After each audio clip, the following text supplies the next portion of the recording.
Ayun, Miguel of shoutout po, Luzon, Visayas, and Republic of Mindanao, Province of China. Ayan, so ngayon po mga kababayan, meron lang po akong gustong reaksyonan na kung saan yung vlog natin ay, ito, nagtataka lang po ako talaga mga kababayan.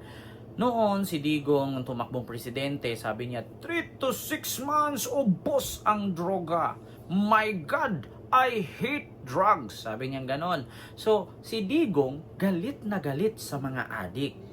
Pero mga anak niya, kaibigan, mga drug lords. Diba? So, paano nangyari yun?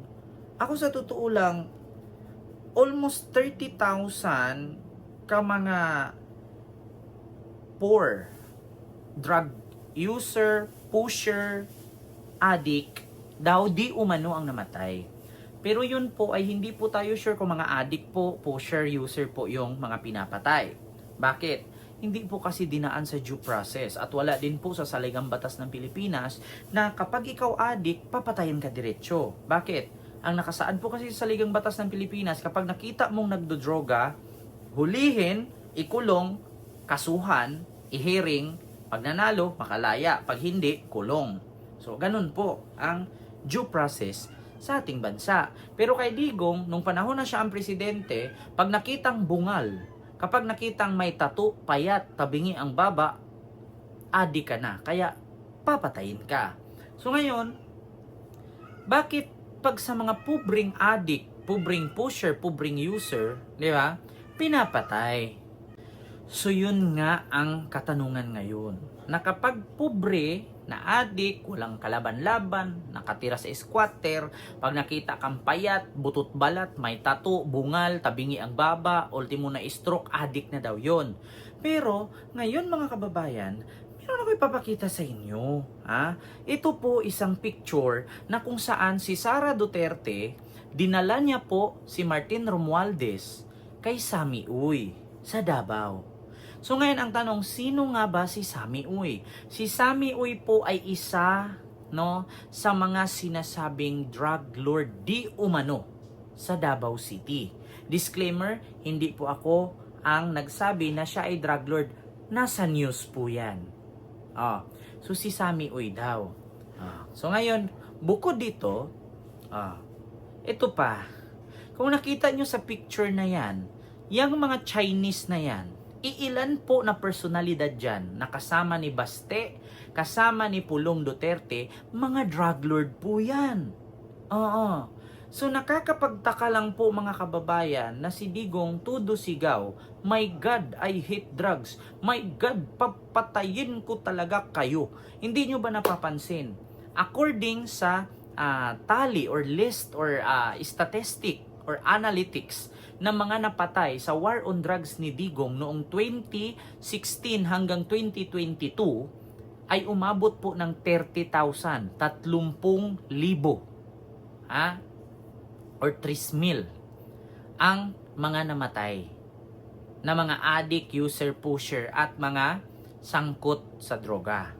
Pero bakit itong mga kaibigan ng anak niya na nasa master list naman hindi na mamatay? At bukod sa 30,000 ka namatay, bakit ni isang drug lord walang namatay sa parting Maynila? Sabihin natin sa Leyte, meron si Espinosa. Sabihin natin sa Usami, sa Mindanao, meron si Paruhinog. Pero bakit sa Metro Manila or Mega Manila, ni isang drug lord wala? Sige, paki-explain ngayon mga DDS. Tapos dito kung nakita nyo po, ayan, dagdag po natin. Kung nakita nyo po, ito po yung picture. Ayan, sa picture pong yan, ito po yan.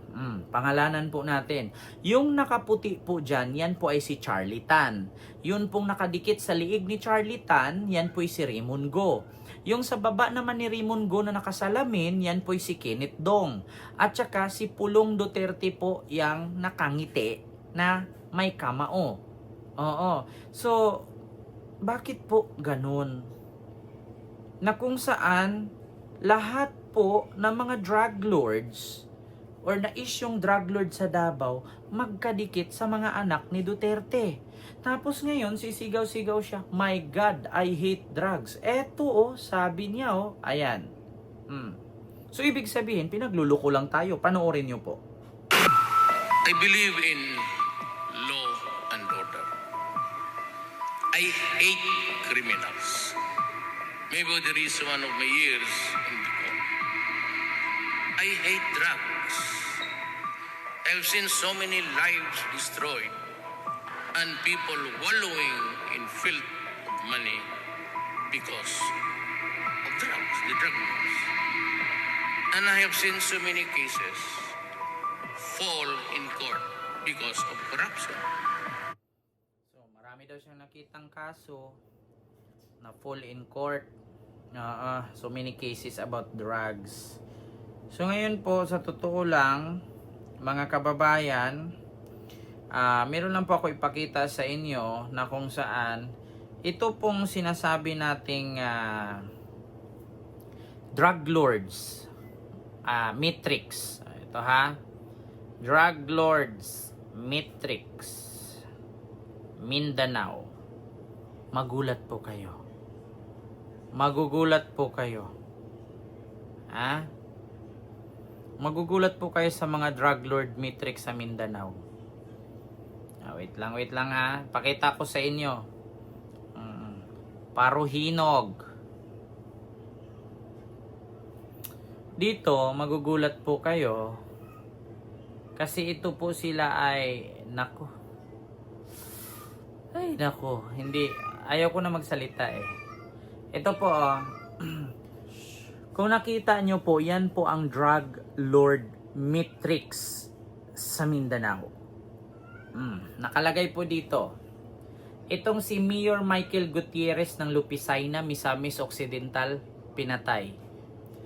Itong si Rinaldo Aldong Paruhinog, namatay. Itong si Richard Andut Paruhinog, namatay. Itong si Mayor, Vice Mayor ng Osamis, Queen Sinova, nakulong. Itong si itong isa si Kwanggo ba 'yon? Itong laging nakasalamin na nagko-concert pa sa loob ng Muntinlupa.